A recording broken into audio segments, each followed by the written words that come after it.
Բարի լույս սիրելիներ։ Տեր Հայր, ինչու ավելի զոհը ընդունելի եղավ, իսկ Կայենինը ոչ։ Սիրելիներս, սիրո պակասի պատճառով, որովհետև այն ինչ որ Կայենն արեց, առանց սիրո արեց։ Իսկ երբ որ դու զոհ ես մատուցում, ընծայ ես մատուցում, պետք է անպայման դրա մեջ սեր լինի։ Կարևոր չի չափը դու ինչքան ես անում, այլ կարևորը թե դու քո արածի մեջ ինչքան սեր ես տնում եւ Աստված այդ սերն է գնահատում։ Եթե մարդու սիրտը լեցուն է սիրով, այդ մարդը ոչ միայն պատրաստ է ընծաները տալու, այլև պատրաստ է իր կյանքը զոհաբերելու, իր խոնարհության մեջ ապրելու եւ Տիրոջ փառքը փնտրելու։ Կայենը թեև հողագործ էր, որ հողի հետ էր աշխատում, մշակում էր,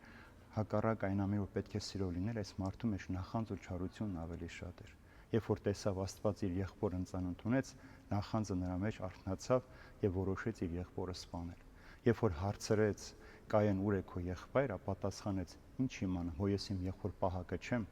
Աստված գիտեր որտեղ Աբելը, բայց ուզում էր այս հարցումով, ինչպես որ Ադամին հարցրեց. Ադամ ուր ես, Կայենին էլ ուզում էր հրավիրել ապաշխարության։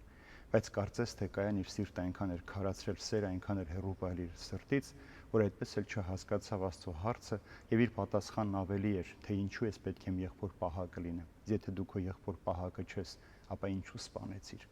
Ուրեմն սիրելիներս, նախանձը մեր շուրջը պտտվում է։ Նույնիսկ գիտականներն այսօր ապացուցել են, որ նախանձը մարդու մահից 3 վայրկյան ավել է ապրում։ Եթե նախանձը մեր մեջ կա, մենք թույլ ենք տալիս, որ նախանձը մեր մեջ գլուխ բարձրացնի, այն կուտի ոչ միայն մեզ, այլև մեր սիրելիներին։ Նախանձի պատճառով որ բոլոր տեսակի թշնամություններ կան, պատերազմներ կան, անհաշտություններ ու գժտություններ կան։ Նախանձի պատճառով մարդիկ սկսում են իրար բամբասել, չարախոսել, բարոյապես ոչնչացնել եւ վերջապես ֆիզիկապես սպանել։ Այդպես արեց նաև Կայենը։ Սիրո փոխարեն նա ատելության բերեց։ Հոգատարության նվիրումի փոխարեն նա դժկամությամբ եկավ Տիրոջ առջև զոհ մատուցելու։ Նման այն մարդկանց, ովքեր ստիպված են գնում եկեղեցի Տիրոջ ինչ-որ բան խնդրելու։ Իրենց ամբողջ կյանքի ընթացքում անտարբերությամբ ապրում են, բայց որ նեղության, դժվարության, փորձության, հանկարծակի հիվանդության են հանդիպում, կարծես թե դժկամությամբ գալիս են եկեղեցի եւ խնդրում են Աստծուն, եթե լսում ես, մեր աղոթքներին պատասխանիր։ Սա լավ է, որ մենք նեղության, դժվարության պահին Աստծուն դիմում ենք,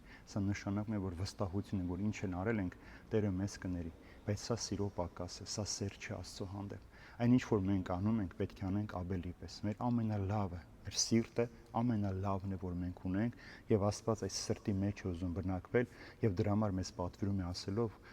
Երանի սրտով մաքուրներին, որտեղ նրանք Աստծուն պիտի տեսնեն։ Եթե քո սիրտը մաքուր է, քո սիրտը սրով լեցուն է, դու ոչ միայն Աստծուն կարող ես տեսնել, այլև Աստծո պատկերով ստեղծված մարդուն օգնել, աջակցել եւ մխիթարության մեջ լինել նրա հետ, որպեսզի կարողանանք միասին Տիրոջ անվան փառաբանությամբ գոհություն մատուցել։